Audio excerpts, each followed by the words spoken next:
So welcome in the physics class. So let us start with the numericals, as we have studied some NCERT numericals. So we are continuing with the additional exercise. So let us start with the question. That is the question number 3.16. This is given that two wires of equal length, one of aluminium and other of copper, have the same resistance. Which of the two wires is lighter? Hence, explain why the aluminium wires are preferred for overhead cables. Some data is given. This is question number 3.16. So दोनों जो wires हैं आपके पास उनकी length बराबर दे रखी है. That is the length of each wire.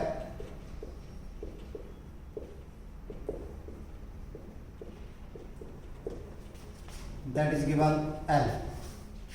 हम लोग बात करते हैं किसकी? That is resistance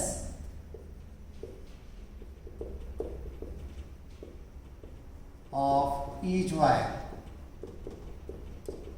that is also given R.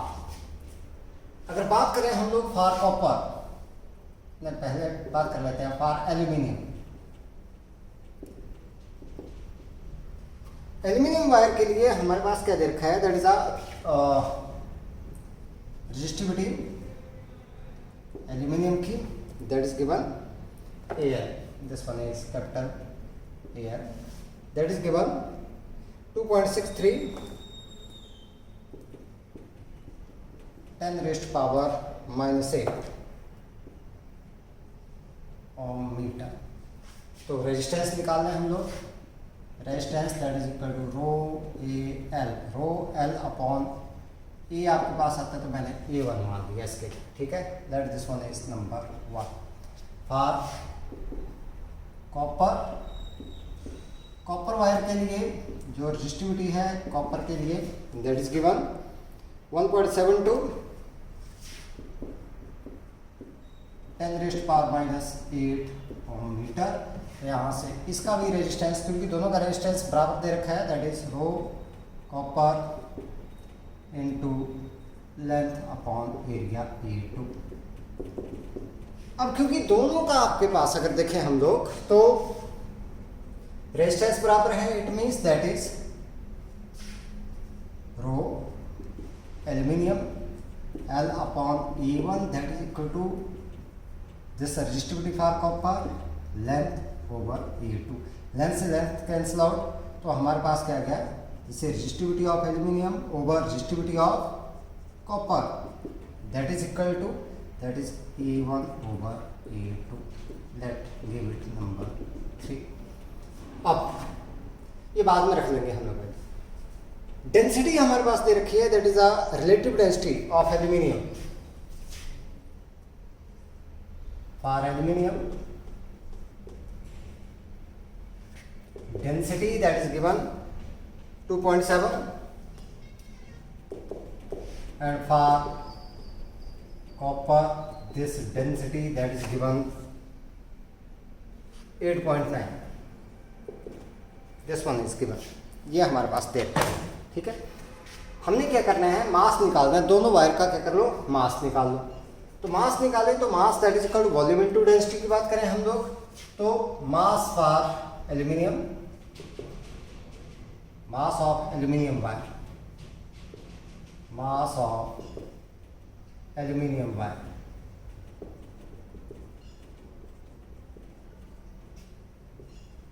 M1 that is equal to volume into density A1 L into D1 and mass of copper wire.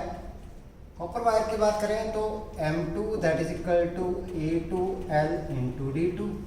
मैं क्या करूँ? इसको सेकंड को इसको डिवाइड कर दूँ इससे, तो मेरे पास आ गया M2 over M1 that is equal to किसके बराबर? A2L D2 over A1L D1. तो मेरे पास बच गया M2 over M1 is equal to A2 over A1 D2 over D1. अब A1 ओवर A2 इसके बराबर है, तो A2 ओवर A1 किसके बराबर आ गया है? C copper over sir this one that is a rho copper over rho aluminium, तो हम लोग क्या लिख सकते हैं, that is this one M2 over M1 that is equal to किसके बराबर बेटा, इसका उल्टा करते हैं हम लोग, तो हमारे पास आ गई है this is rho for copper for aluminium this is D2 over D, so M2 over M1। Copper के लिए हमारे पास density I think 1.72 10⁻⁻8 upon aluminium के लिए दिस वन रेजिस्टिविटी 2.63 10⁻⁸। D2 ये है हमारे पास किसके बराबर था, दैट इज ये डेंसिटी, इसको D1 और ये D2 मान, ठीक है। D2 दैट इज 8.9 और ये आपके पास 2.7। इस सारे को सॉल्व करेंगे तो हमारे पास आ जाता है M2 over M1 that is approximate 2.2। It means that M2 over M1 is greater than 1, so M2 that is greater than M1. So for the same length and same resistance, the mass of the copper wire is greater than that of the aluminium wire. Hence, due to the less mass of the aluminium wire, तो हम लोग क्या बोल सकते हैं, that aluminium wire that is lighter than that of a copper wire, ऐसा बोल सकते हैं हम लोग, that is aluminium is lighter, aluminium wire is lighter than copper. So due to that one, the aluminium wire that is used as a overhead wire, ऊपर जो हम लोग यूज़ करते हैं कौन सी सप्लाई के लिए, पावर सप्लाई के लिए ओवरहेड वायर जो यूज़ करते हैं, पोल्स लगा करके यूज़ करते हैं, कौन सी वायर का यूज़ किया जाता है, एल्यूमिनियम वायर का यूज़ किया जाता है, ताकि हमारे पास क्या रहे, जो वायर है दैट डू नॉट स्लैक्स, मतलब मास अगर आपके पास ज़्यादा होगा तो वेट भी क्या होगा, ज़्यादा होगा वेट आपके पास तो ज़्यादा नीचे की तरफ को क्या होगी, वो झुकेगी। तो इसी वजह से हम लोग इसका यूज़ करते हैं, that is of aluminium wire. लेकिन आजकल आप लोगों ने देखा होगा कि जो हमारे पास ग्राउंड में जो सप्लाई करते हैं हम लोग, उसमें एल्यूमिनियम वायर का यूज़ नहीं किया जाता है। For the ground wire we uses which one, that is a copper wire, क्योंकि उसकी कंडक्टिविटी जो है वो ज़्यादा है as comparison to which one, that is of aluminium wire, ठीक है। तो एल्यूमिनियम वायर ओवरहेड वायर के लिए सिर्फ और सिर्फ इसीलिए यूज की जाती है क्योंकि for same length and same resistance it have a less mass, कम मास हमारे पास होता है इसका, ठीक है। सो नेक्स्ट वन क्वेश्चन की बात करते हैं हम लोग। अगला क्वेश्चन आपके पास 3.17, ये ओम्स लॉ का है, ये आप लोगों ने कर लेना है। हम लोग बात करेंगे किसकी, दैट इज 3.18 की।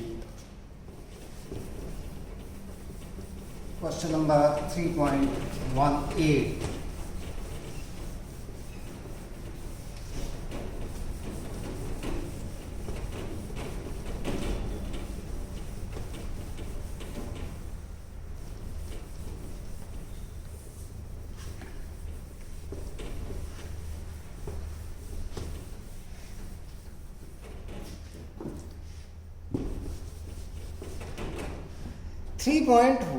में क्या बोला गया है हमारे पास कि that answer the following questions.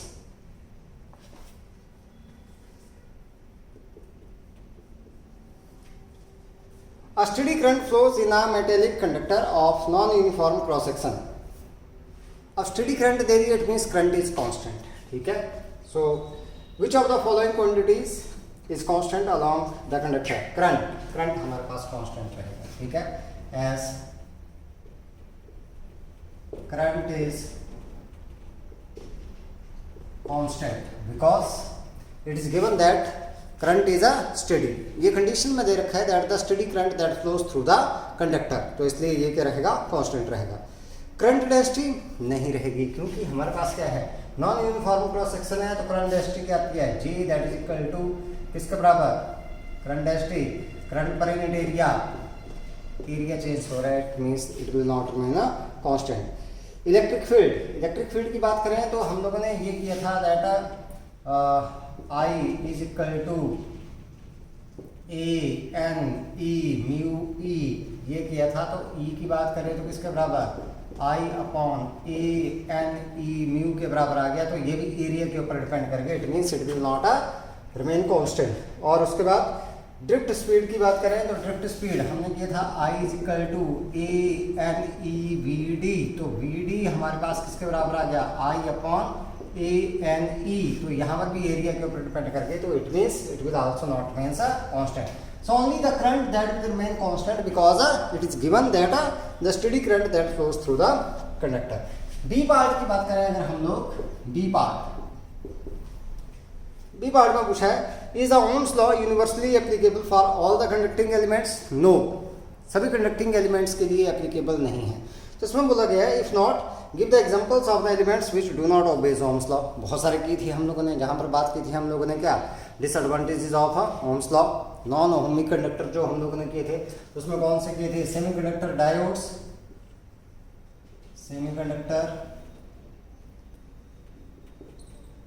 Diodes, उसकी बात की थी, इलेक्ट्रोलाइट की बात की थी, वैक्यूम ट्यूब की बात कर लो आप लोग. ये सारे के सारे हमारे पास क्या हैं, this do not obey Ohm's law. Next one C आपके पास, a voltage supply from which one needs a very high current must have very low internal resistance. Why? अब देखते हैं हम लोग. करंट हमारे पास आता है EI that is equal to E upon R. For current to be high, this internal resistance that must be very low. ठीक है, so for high value of current, this internal resistance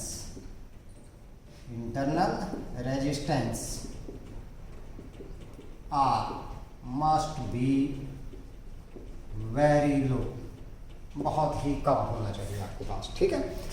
D part हम लोगों से पूछा गया है, D part. A high tension supply says of 6 kilovolt must have a very large internal resistance. Why? इसका मतलब क्या हुआ कि इसका बहुत ही ज़्यादा, जैसे आपके पास हाई वोल्टेज सप्लाई आ गई, जैसे बैटरी आ गई कोई 6 किलो वोल्ट की आ गई, तो बोला गया कि इसका इंटरनल रेजिस्टेंस बहुत ज़्यादा होना चाहिए, so that the current drawn from the supply during the short circuit. अगर कोई मान लो शॉर्ट सर्किट हो जाता है, शॉर्ट सर्किट का मतलब है आपके नेगेटिव और पॉजिटिव टर्मिनल जो है डायरेक्ट किस में आ जाते हैं, कॉन्टेक्ट में आ जाते हैं, बाहर कोई भी रेजिस्टेंस, इतना लोड रेजिस्टेंस नहीं लगा है, then the current drawn that exceed the safety limit and it may be dangerous. ये क्या हो सकता है आपके पास, the current drawn that may exceed the safety limit and it may be dangerous. अगर इंटरनल रेजिस्टेंस आपके पास ज़्यादा नहीं होगा, क्योंकि इसकी वैल्यू अगर ज़्यादा नहीं हुई तो करंट क्या होगा, बहुत ज़्यादा होगा, इट मीन्स आपके पास क्या हो जाएगा, it exceed the safety limit. ठीक है, तो ये क्वेश्चन था आपके पास. नेक्स्ट वन 3.19, इसकी बात कर लेते हैं हम लोग. 3.19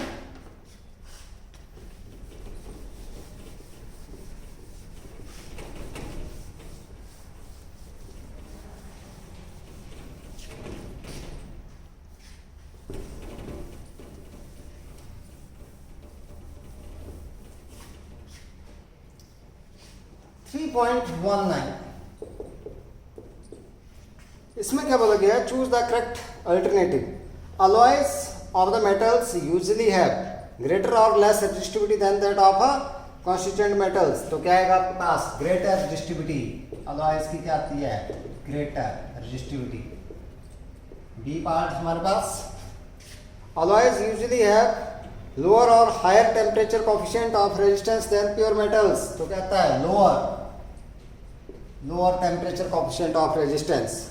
C, resistivity of alloy like manganene is nearly independent of or increases rapidly with the increase of temperature. तो क्या रहेगी, independent.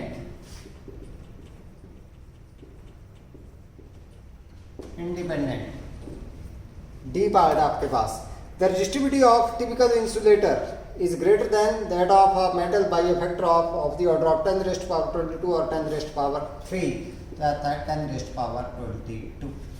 ठीक है, तो इस तरीके से आप लोगों ने ये करना है. नेक्स्ट वन क्वेश्चन की बात करते हैं हम लोग. ये 3.20 नहीं करना है क्योंकि कॉम्बिनेशन हमारे पास हट गया है. 3.21 भी नहीं करना है. हम लोग बात करेंगे 3.22 की. ठीक है, क्वेश्चन नंबर 3.22 इसकी बात करते हैं हम लोग.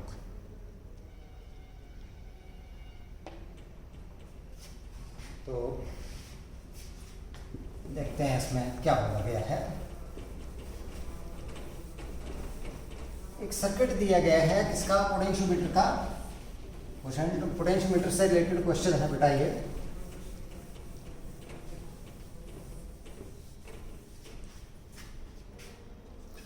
इसमें आपके पास ये डायग्राम मैं यहां पर बना देता हूं इस साइड को।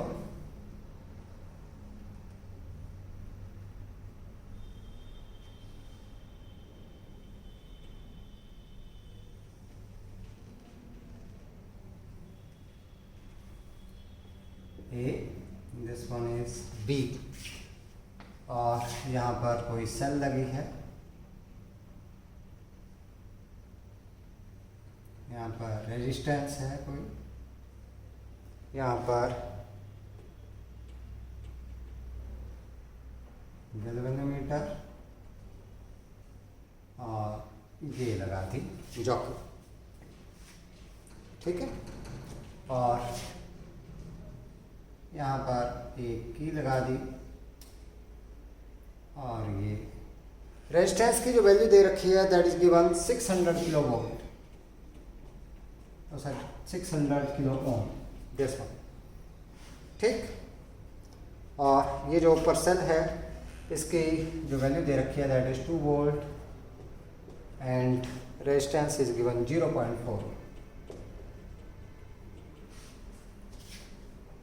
अब इसमें बोला क्या गया है आपके पास कि that a potentiometer with the cell of 2 volt and internal resistance of 0.40 maintaining a potential drop across the resistor wire AB, a standard cell which maintains a constant EMF of 1.02 volt, इसकी जो EMF है that is 1.02 volt,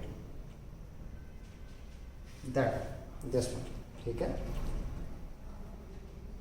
gives a valence point at 67.3 centimeter of the wire to ensure very low current drawn from the standard cell. A very high resistance of 600 kilo ohm is put in series with it, which is shorted close to the valence point. The standard cell is then replaced by the cell of unknown EMF E. The valence point is found similarly turns out to be 82.3 centimeter of the length of the wire. A पूछा गया that what is the value of that E. A part की बात करते हैं हम लोग। A part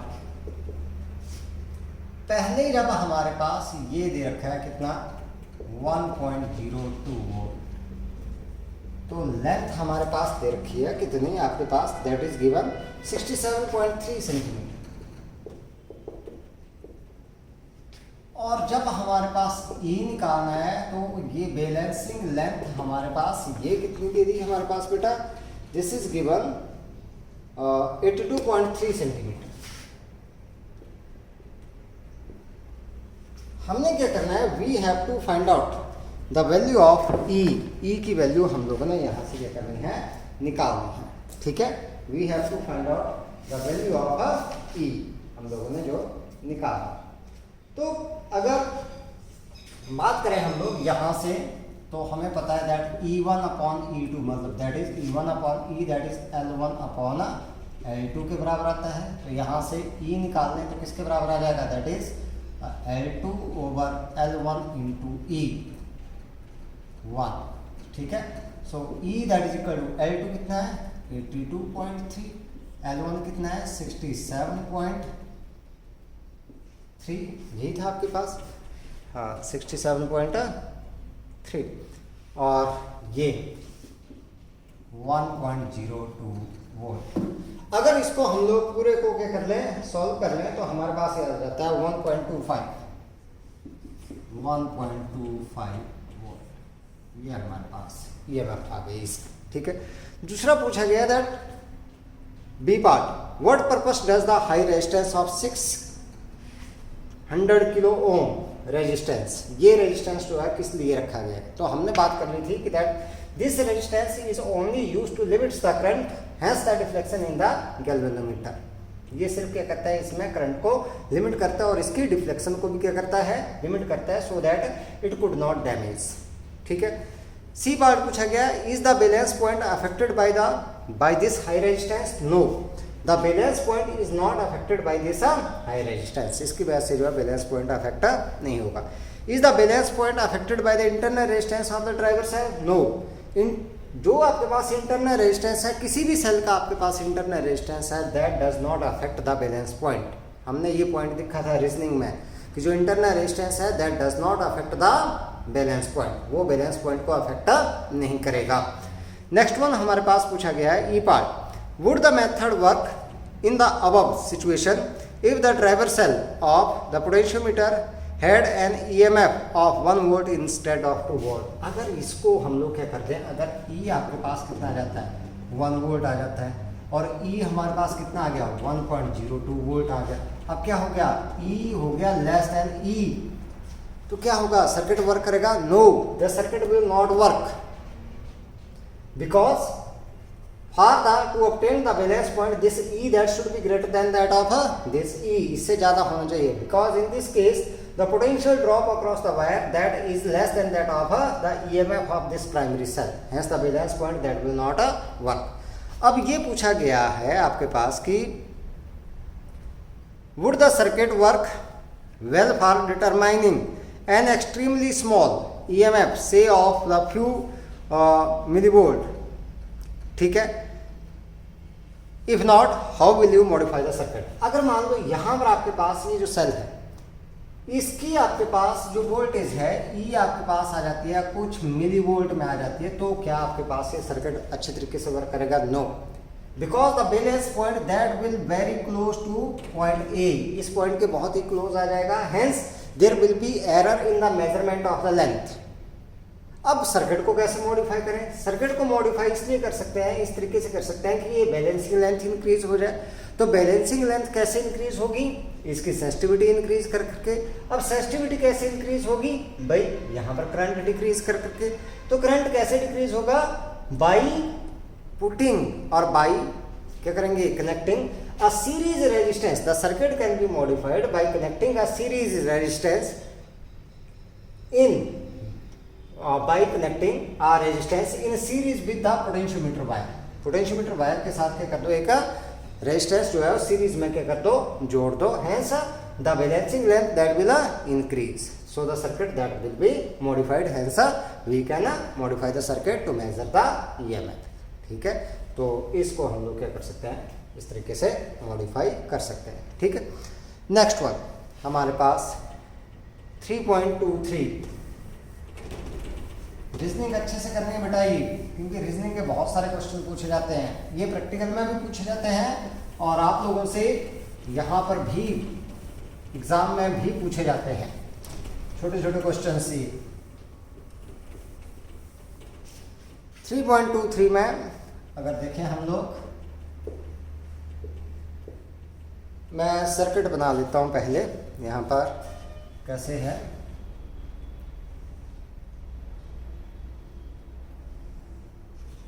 ये हमारे पास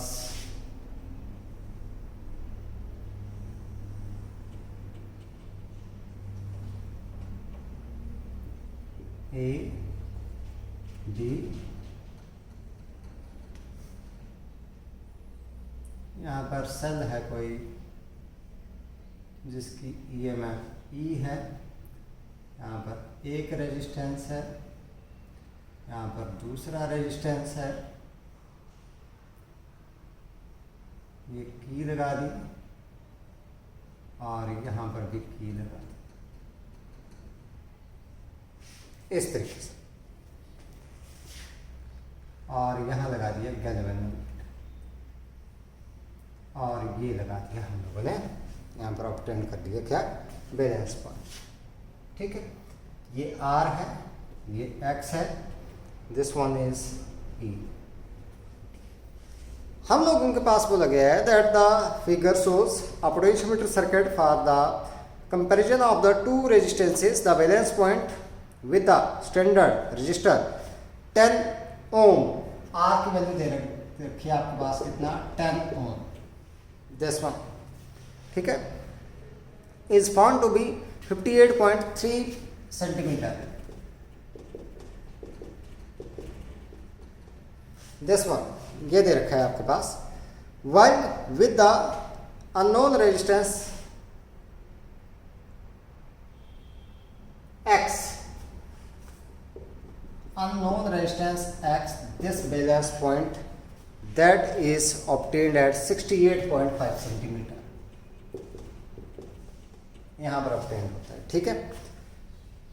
determine the value of x, पहला क्वेश्चन तो यही है कि हमने x की वैल्यू फाइंड आउट करनी है। तो हमारे पास सीधी सी बात है, potential drop due to this one और potential drop due to this one, तो वो आपके पास क्या आ गया v1 ओवर v2, वैसे रेशियो निकालेंगे, वैसे क्या किया था e1 ओवर e2, आपके पास l1 ओवर l2 आया था, यहाँ पर क्या जाएगा v1 over v2 that is equal to l1 over l2, तो v1 ओवर v2 हम लोग क्या लिखते हैं, that is IR over IX that is equal to L1 over L2, I तो कैंसिल आउट हो जाएगा, so R upon X that is equal to L1 over L2, so X that is equal to L2 over L1 into R, so X that is equal to L2 की बात करें तो हमारे पास है 68.5, L1 की बात करें तो 58.3 और R1 की बात करें तो कितना है 10 ओम के बराबर आपके पास है, ठीक है। और इनकी बात करें तो हमारे पास सॉल्व करके आ जाता है x that is equal to 11.75, ये सॉल्व करके आप लोगों ने कर लेना, ठीक है बेटा, इसको सॉल्व कर लेना। अब क्वेश्चन जो रीजनिंग पूछी गई वो पूछा गया है, what might you do if you failed to find the balance point with the given cell of EMF E, इस सेल के साथ आपके पास अगर बैलेंस पॉइंट नहीं आता है तो क्या करोगे आप लोग। इसका मतलब क्या हो गया कि that the potential drop across R and X that is greater than that of the potential drop across AB, ठीक है। पोटेंशियल डिफरेंस अक्रॉस R और X that is greater than that of which one, that is the potential difference across AB। तो हम लोग क्या कर सकते हैं, that we have to reduce the potential drop across R and X. So what we have to do, we have to connect a series resistance with R or X so as to decrease the potential drop across R and X. So by connecting a series resistance in with R or X, we can modify the circuit. इनके साथ series में क्या कर देंगे हम लोग resistance जोड़ देंगे, मतलब यहाँ पर जोड़ दो आप लोग, सेल के साथ जोड़ दो या यहाँ पर जोड़ दो आप लोग, बात एक ही है। तो एक रेजिस्टेंस हम लोगों ने क्या कर दिया, सीरीज में जोड़ दिया इनके साथ, सो the potential drop across these that decreases, hence what happens that यहाँ पर क्या हो जाएगा आपके पास बैलेंस पॉइंट जो है वो ऑब्टेन हो जाएगा। दूसरी बात हमारे पास बाय यूजिंग अ सेल, कौन सा, यहाँ पर ये ड्राइवर सेल जो है वो हम लोग ज़्यादा EMF की यूज़ कर सकते हैं यहाँ पर इंस्टेड ऑफ दिस वन, ठीक है। तो ये हम लोग यहाँ पर इस तरीके से मॉडिफाई कर सकते हैं। लास्ट वन क्वेश्चन की बात करें, अगर हम लोग 3.24 की बात करें तो देखते हैं हम लोग क्या है।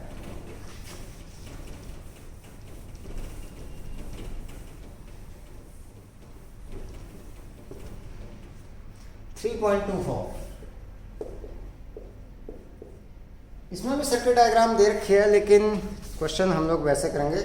The figure shows a 2 volt potentiometer used for determination of internal resistance of a 1.5 volt cell. The balance point of the cell in the open circuit is 76.3 centimeter. इसका मतलब L1 is 76.3 centimeter. This one is given. When the resistor of 9.5 ohm, resistance हमारे पास कितना है 9.5 ohm is connected, is used as a in the external circuit of the cell, the balance point shift to 64.8 centimeter. ये हमारे पास आ गया 64.8 centimetre of the length of the potentiometer wire. Determine the internal resistance of the cell, तो हमने formula का रखा है internal resistance of the cell किसके बराबर, that is L1 over L2 minus 1 into R के बराबर। So R that is equal to L1 कितना है 76.3 upon L2 64.8 minus 1 into R कितना है बेटा, दैट इज 9.5, ठीक है बेटा। इसको आप लोग क्या कर लो, सॉल्व कर लेंगे तो हमारे पास आ जाएगा ये 0.18 इंटू 9.5, सो दिस और that comes out to be आपके पास आएगा 1.71 ohm. This one is the internal resistance of the cell. ठीक है, ये क्या हो गया आपके पास है internal resistance of the cell. अब ये तो थे आपके पास एनसीईआरटी के क्वेश्चंस. हम लोग कुछ सीखेंगे एक्स्ट्रा. तो एक्स्ट्रा क्वेश्चंस की बात करते हैं अब हम लोग. ठीक है, तो एक्स्ट्रा क्वेश्चंस में थोड़ा सा हमारे पास पोटेंशियल ग्रेडियंट से रिलेटेड क्वेश्चंस करेंगे हम लोग. पहला क्वेश्चन देखते हैं हमारे पास क्या दे रखा है. इनको ध्यान से सीखना है बेटा.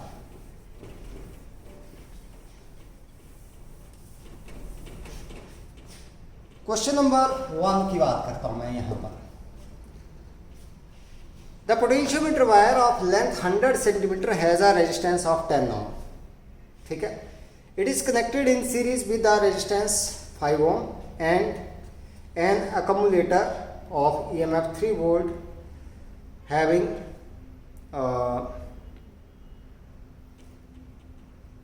3 volt. ठीक है, a source of 1.2 volt is balanced against the length. ठीक है, यहाँ पर आपके पास किसके साथ ये बैलेंस हो गई आपके पास एक अकमुलेटर ने जो रेजिस्टेंस है आपके पास 5 वोल्ट है और ये कहाँ पर आपके पास है निग्लिजिबल रेजिस्टेंस है आपके पास. ठीक है, सो a source of 1.2 volt is balanced against the length L of the potentiometer wire. Find the value of L. Condition देखते हैं क्या है हमारे पास. ऐसे दे रखी है हमारे पास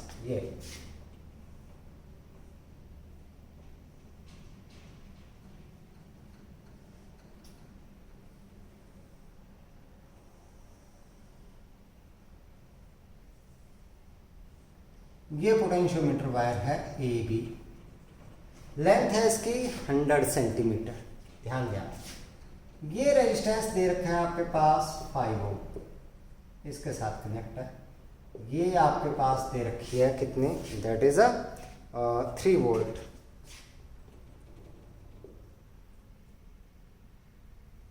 यहां पर एक सेल जिसकी ईएमएफ है 1.2 वोल्ट ये बैलेंस कर रही है इसको कितनी लेंथ के ऊपर एल के ऊपर. हमने क्या करना है we have to find out this length L. ये लेंथ हम लोगों ने फाइंड आउट करना. सबसे पहला मेथड क्या है बेटा, हम लोगों ने इसका निकालना है पोटेंशियल ग्रेडियंट. देखो चाहे इससे निकालने वायर का पोटेंशियल ग्रेडियंट, इससे निकालना है तो बैलेंसिंग लेंथ लेनी है. अगर इससे निकालना है तो ये पूरी लेंथ लेनी है हम लोगों ने. इस सेल से निकालोगे तो ये पूरी लेंथ लेनी है. इस सेल से लोग निकालोगे तो ये वाली लेंथ लेनी है. कौन सी? बैलेंसिंग लेंथ लेनी है हम लोग. ठीक है, पोटेंशियल ग्रेडियंट निकाल. तो हम लोग बात करते हैं पहले यहाँ पर हमारे पास जो length of the potentiometer wire दे रखी है that is L is given. Length of potentiometer wire that is given 100 centimetre मतलब 1 मीटर. ये हमारे पास दे रखी है. ठीक है, अब दूसरी बात resistance of potentiometer wire that is given 10 ओम. ये 10 ओम हमारे पास दे रखा है. ठीक है, और ये दूसरा जो सीरीज रेजिस्टेंस इसके साथ जोड़ा गया है ये कितना है 5 ओम के बराबर. तो आर इक्विवेलेंट दोनों सीरीज में जुड़े हैं तो कितना आ गया 10 + 5 that is equal to 15 ohm के बराबर. सेल कितनी है E that is equal to 3 volt. ये हमारे पास जो रखी है यहाँ पर. अब करंट जो फ्लो करेगा पूरे सर्किट में वो निकाल देते हैं. तो I that is equal to E/R equivalent.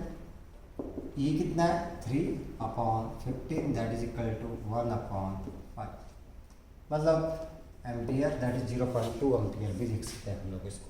ठीक है, अब पोटेंशियल ड्रॉप क्योंकि हमने निकालना है पोटेंशियल ग्रेडियंट जितना इसके क्रॉस उतना इसके क्रॉस सीरीज में आपके पास करंट के रहता है सेम रहता है. So the potential drop across this one AB. So VAB that is equal to I RAB. I कितना है 1/5 और RAB कितना है दैट इज 10. तो कितना आ गया 2 volt. So therefore potential gradient of the wire, potential gradient of the wire AB, potentiometer by K, that is equal to किसके बराबर, VAB अपॉन लेंथ.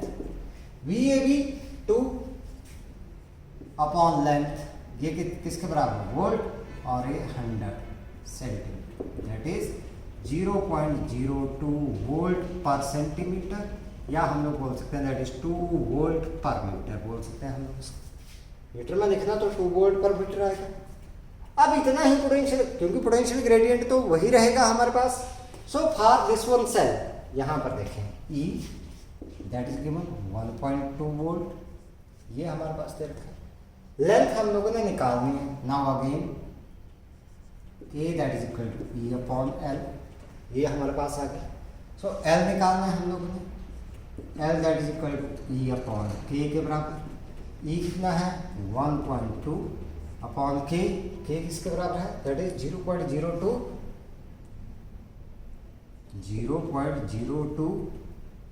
ये वोल्ट था और ये वोल्ट पर सेंटीमीटर, मतलब ये किस में आएगी, सेंटीमीटर में आपके पास आ जाएगी. तो यहाँ पर कितना आ गया, 60 centimetre. So this balancing length that is equal to which one, that is 60 centimetre. ठीक है, तो ऐसे आप लोग क्या कर लोगे, ये लेंथ निकाल. अगला क्वेश्चन देखते हैं. अगला भी ऐसा ही है, मिलता जुलता क्वेश्चन है आपके पास. थोड़ा सा मैं सर्किट को मॉडिफाई करूंगा यहाँ पर.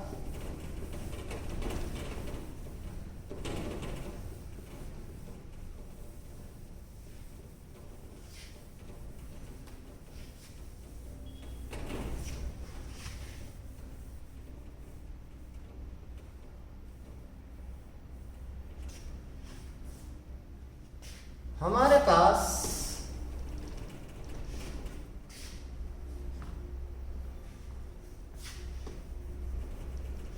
क्या दे रखा है, इस तरीके से दिया हुआ है ये सर्किट, ये पोटेंशियोमीटर वायर, दिस वन. यहाँ पर जो सेल है इसकी EMF E1 2 वोल्ट, ये रेजिस्टेंस जो है दिस इज 15 ओम. यहाँ पर जो आपके पास सर्किट है वो ऐसे है, थोड़ा सा ये और ये ऐसे.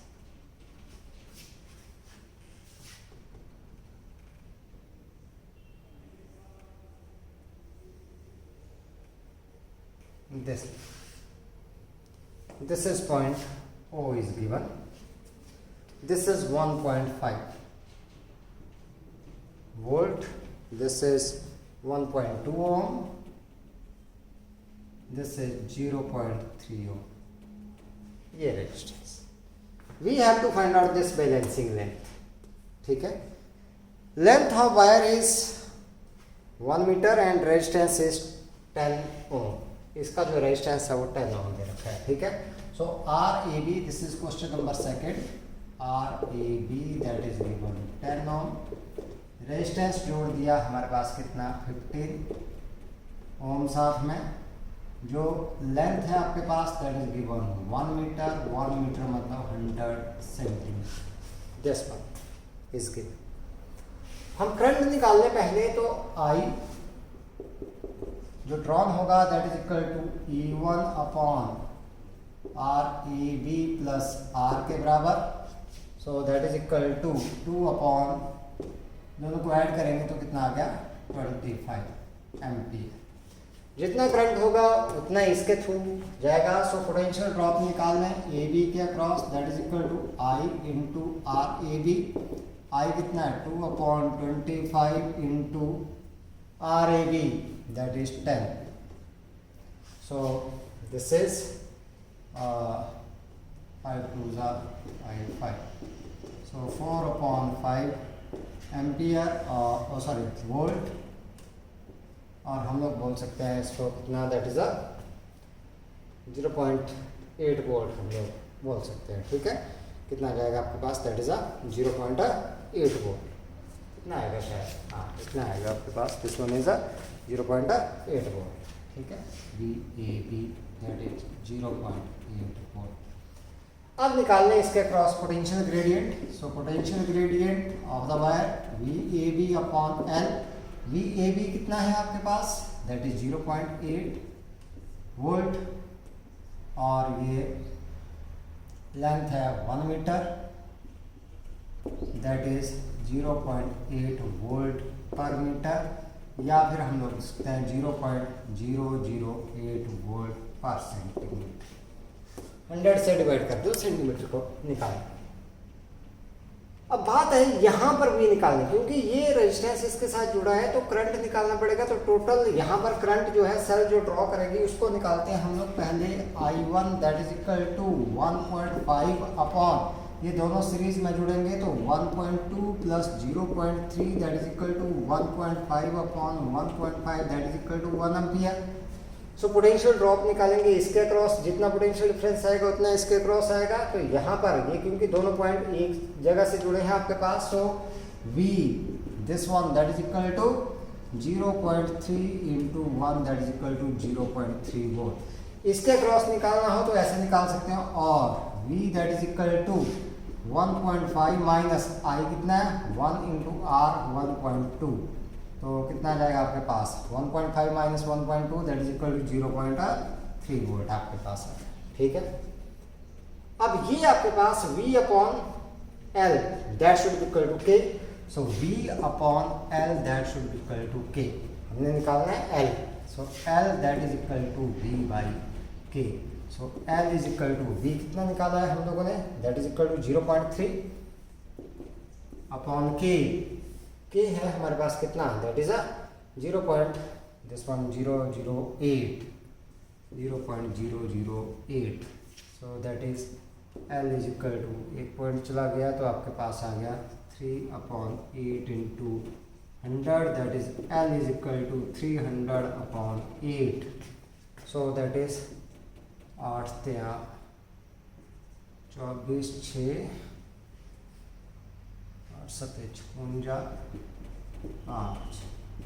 37.5 centimetre. This one is the value of the balancing length.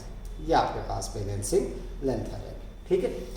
एक और क्वेश्चन देखते हैं, नेक्स्ट वन, क्वेश्चन नंबर 3।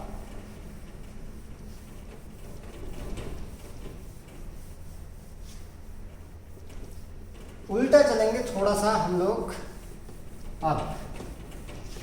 अब EMF निकालनी है हम लोगों ने,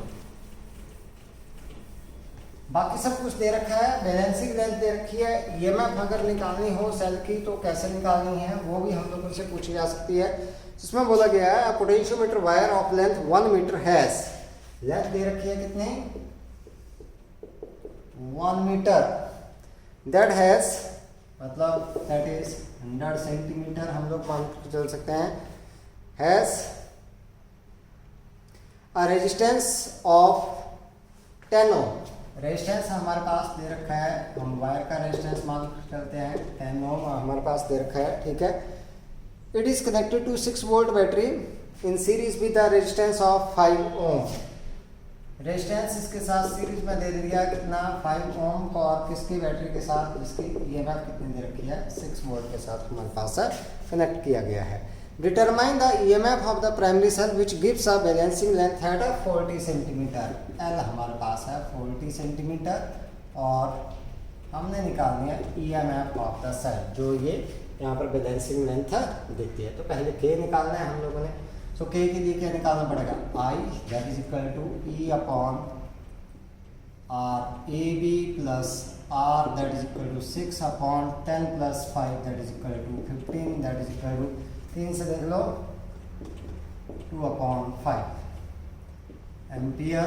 सो VAB निकालने हैं हम लोग। So IRAB that is equal to, वही मेथड है हमारे पास, वो निकाल लो आप लोग। किसके बराबर, I कितना है 2/5 और RAB है 10 आपके पास, तो दिस इज 4 वोल्ट के बराबर आपके पास आ गया, ठीक है।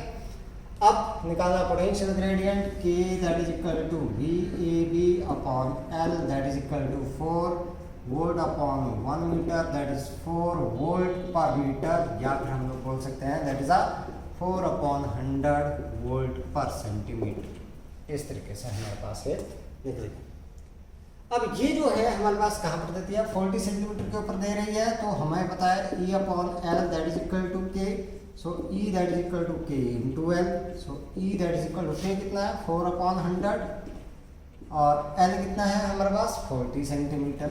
सेंटीमीटर में है तो सेंटीमीटर में ही यूज करना है, तो 4 4 + 16 तो दैट इज 1.6 वोल्ट हमारे पास क्या आ गई EMF इस सेल की आ गई।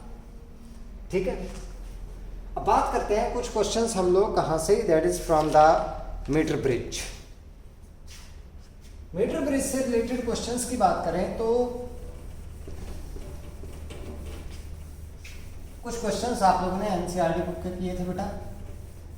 मीटर ब्रिज में बैलेंसिंग लेंथ जो है हमारे पास उस साइड को ज़्यादा होगी जिस साइड को हाई रेजिस्टेंस जुड़ा होगा, और उस साइड को कम होगी जिस साइड को कम रेजिस्टेंस आपके पास जुड़ा होगा। बस इतना सा ध्यान रखना है आप लोगों ने। ठीक है, सो ये हमारे पास मीटर ब्रिज एक दे रखा है, उसमें देखते हैं सर्किट आपके पास किस तरीके का है।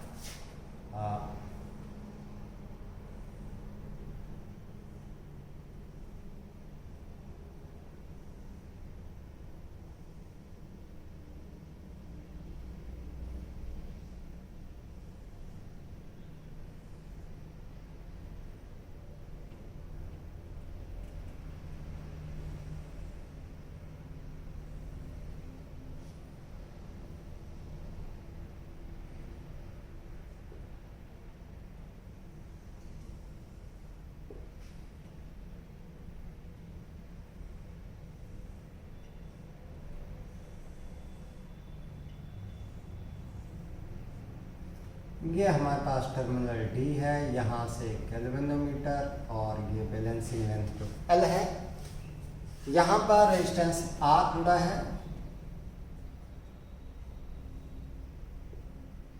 और यहाँ पर आपके पास S जुड़ा है।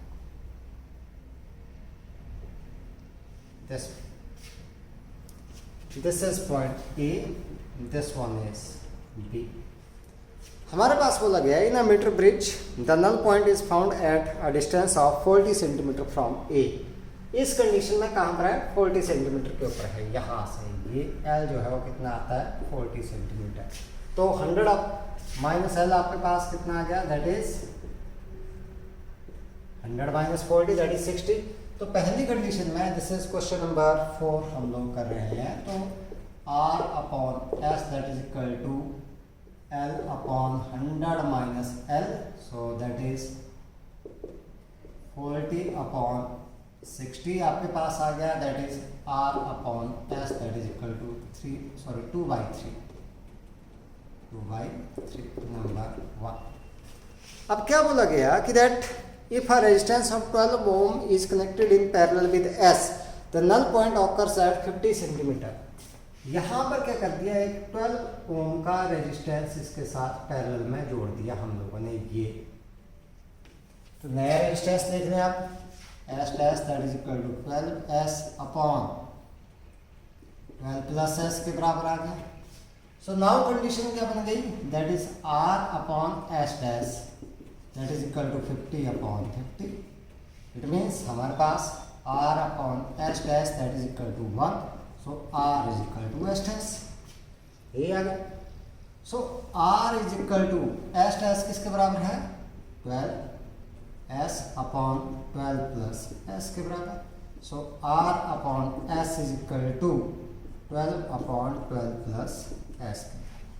डिटरमाइन R एंड S, ये हम लोगों ने निकाला। R और S की R अपॉन S की वैल्यू यहाँ से रख दें तो हमारे पास आ गया 2 by 3 is equal to 12 upon 12 plus S। Cross multiply कर दो बेटा, यहाँ पर कितना आ गया 24 plus 2S is equal to 36, so 2S that is equal to 12, so S is equal to कितना बच गया आपके पास 6 ओम, एक वैल्यू आपके पास है। अब आर की वैल्यू यहाँ से निकालना है, so R is equal to किसके बराबर 2/3 into S, so R is equal to 2/3 into 6, so R that is equal to 4। So R और एस की वैल्यू हम लोगों ने यहाँ से निकाल ली। अगला क्वेश्चन देखते हैं एक और हम लोग। ये क्वेश्चन थोड़ा अलग से है, हट करके है हमारे पास। Question number 5।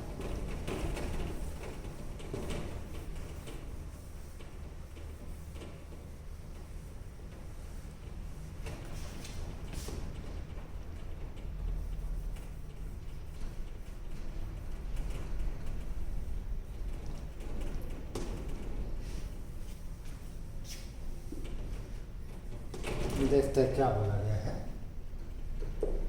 इसमें। Resistance R is equal to 4 Om,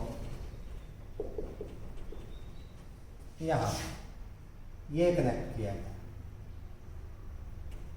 this is R is equal to 4 ohm is connected to one of the gaps in the metre bridge which uses a wire of length 1 metre. 1 metre की wire हमारे पास use की जाती है, ठीक है। An unknown resistance x greater than 4 ohm, ये x है ग्रेटर देन 4 ओम। इसका मतलब हमारे पास ये इससे बड़ा है तो ये लेंथ ज़्यादा होगी। जिस साइड को रेजिस्टेंस ज़्यादा होगा उस साइड को ये लेंथ, बैलेंसिंग लेंथ ज़्यादा होगी बेटा, ठीक है। So is connected in the another gap as shown in the figure. The balance point is obtained at L centimetre from the positive end of the battery.